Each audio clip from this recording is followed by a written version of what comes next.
All right, popping back in for our last segment. We want to recognize a fight that was on the undercard of the Benavidez versus Andrade fight this past weekend. And this was the IBF junior welterweight champion Subriel Matias as he defended his belt. I believe was this the first time he defended? I think this was his first defense, if I'm not mistaken. I, I I I thought don't I think heard it that. was. It wasn't okay. Well, we'll see. We can verify that. But he stopped previously unbeaten Ergashev in a fight that was, it kind of gave the public a view of some of the qualities of why Matias could be a future star within this weight division, or within boxing in general or whatnot. So we'll start off with Boston Jared. Just kind of give us some of your impressions for this fight. So Matias in this fight, he moved to 20-1 with 20 KOs. And it said this was his first title defense. Is what I'm Okay. reading right now. So he beat an undefeated fighter who was 23-0 with 20 KOs. So at least by the record, this wasn't necessarily somebody that was a pushover, and at least within the first few rounds, gave Matias something to think about. So what are your thoughts Look, on this fight and his I performance? look. I think that Ergashev. Whenever I hear a fighter talking about retirement, I immediately Mhm. antenna goes up immediately. And this was a guy in Ergashev. Not to diminish him, he was an undefeated guy. He is a good fighter. Um, But he talked about retirement in the build up to this fight. That immediately, again, like I said, my antenna goes up. He said, "Win, lose, or draw, this is going to be his last fight," and he went out accordingly Yeah, in this that's a fight. great point. Yeah. I don't think that when Matias started getting busy in that fight, I think Ergachev completely checked out mentally, which is not to take away from Matias. I think Matias was going to get to this guy and stop him the same way that Matias gets to everybody and stops him. So look, as far as evaluating Matias, it's tough to use this fight uh, to accurately assess him and Yeah. evaluate him. But it is going to be tough. This guy is going to keep being brought up uh, when it comes to any kind of conversations at 140 pounds. We Yeah. got a big fight. We got a big fight in a couple weekends between Devin Haney and Regis Prograis. That is a title fight. It is for Regis Prograis' WBC belt. And look, trust and believe. Given what we just talked about, given Teofimo the turmoil that he seems to be at odds with his management, his promotional team, that might disqualify him from any kind of fight between him and Devin Haney if he's not making the kind of bucks he wants. Mm. Who else is at 140 pounds with a belt? There's So Regis, yes, right? yeah. Right Nope. now, the WBC champion is Regis Prograis. The WBA champion is Rolando Romero. The IBF champion is Matias, and then the WBO champion is Teofimo Lopez. So it's really a splintered championship at this Right. point. I say all that to say this.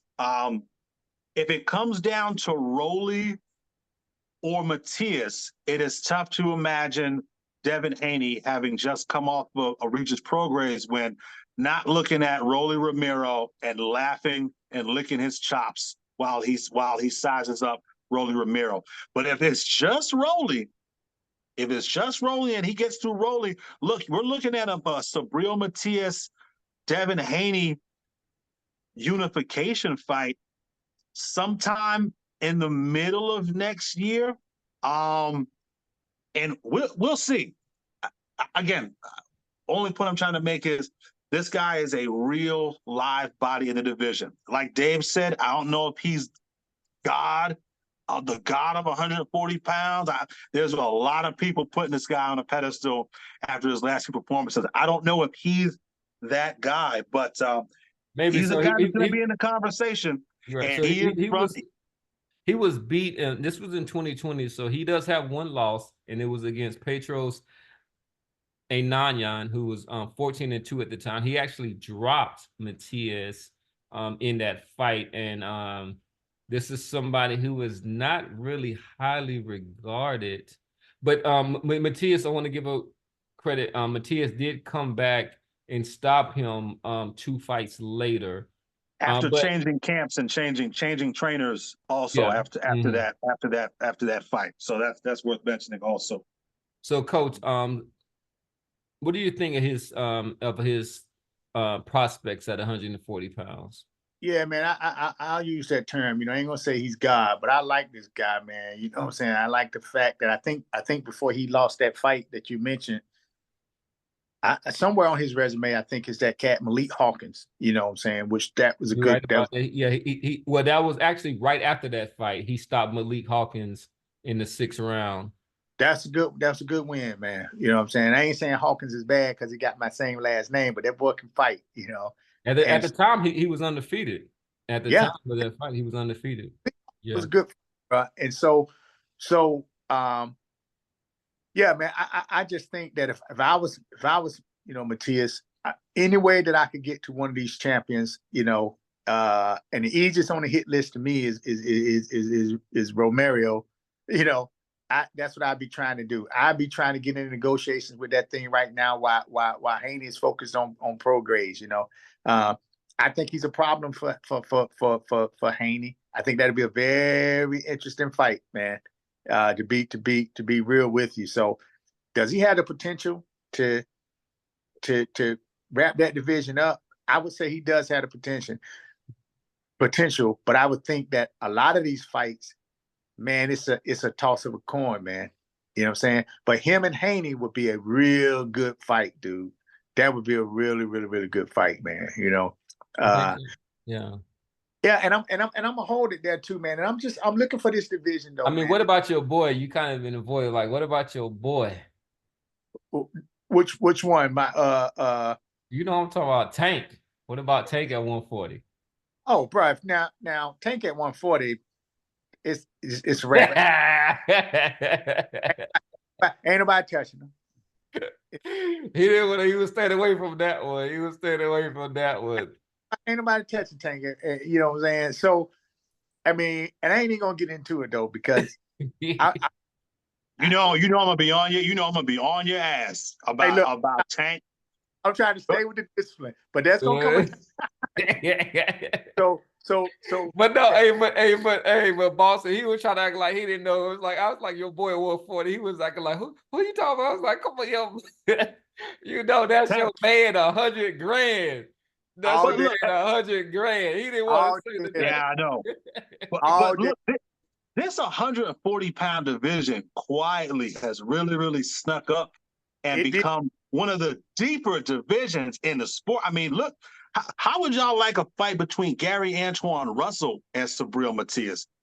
I mean, I think that like that's the best prospect in that. Because I mean, to me, I think that I kind of agree with Coach. I mean, from what I've seen, I kind of agree with Coach. I think that he doesn't want it. I think the skill and power Tank is too much. But I think that Haney outboxes him. And listen, like I think it's a clinic, and we're not gonna get into because I also think that he gonna put on a clinic against your boy Prograde. But we'll talk about that in a minute.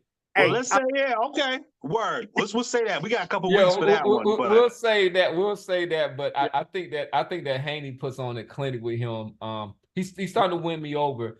But I think that a fight against Gary Antoine Russell, like that is something that will be tantalizing to the viewing public.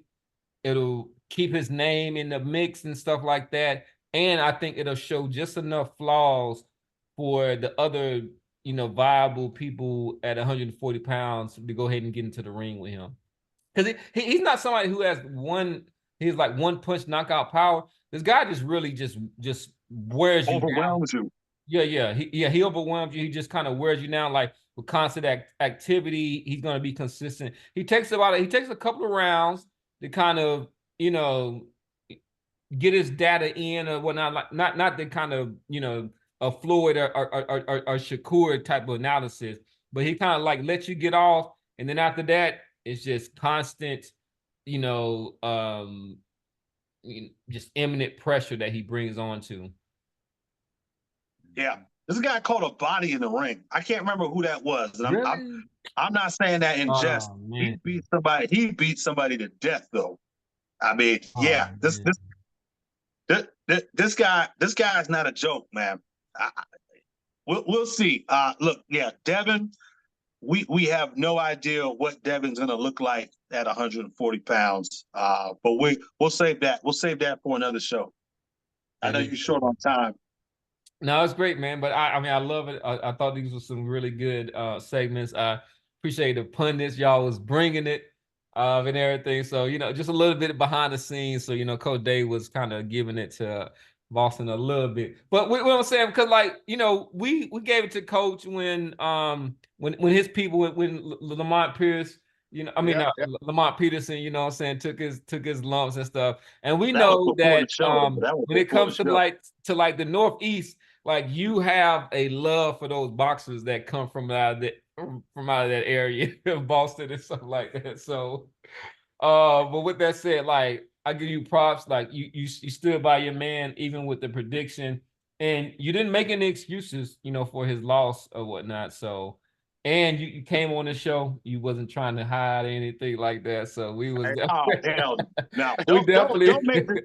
Don't make the mistake, man. Look, I am not emotionally invested in the success or failures of any of these fighters enough for it to fuck up my day.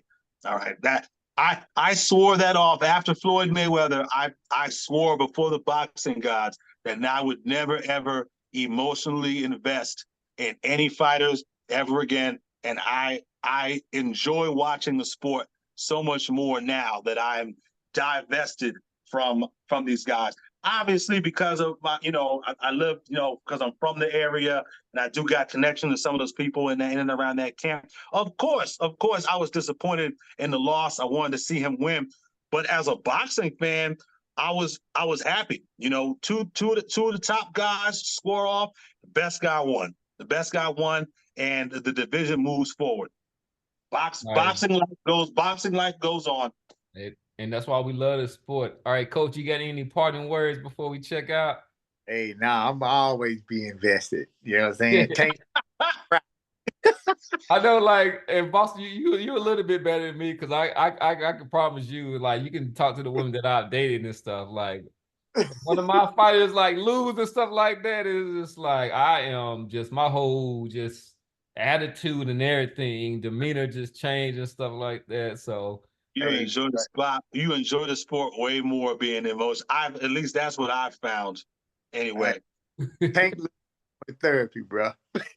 Exactly. Yeah, Tank better not lose, man. Oh my God, I don't even want to see it. Oh man. Oh yeah, Doc. You better hope that day never comes while we're doing this here platform, man. Or while I still have your contact information. You might have to block me, Dave, if that if that happens, boy. Oh. All right. With that said, this is your man, Professor Nils. I'm signing out for Boston Jared. Peace. Don't forget the S and my man, Coach Dave. Real. Please like and subscribe, guys. Like and subscribe. Another episode with the Pundits of Pugilism. We are out. Peace.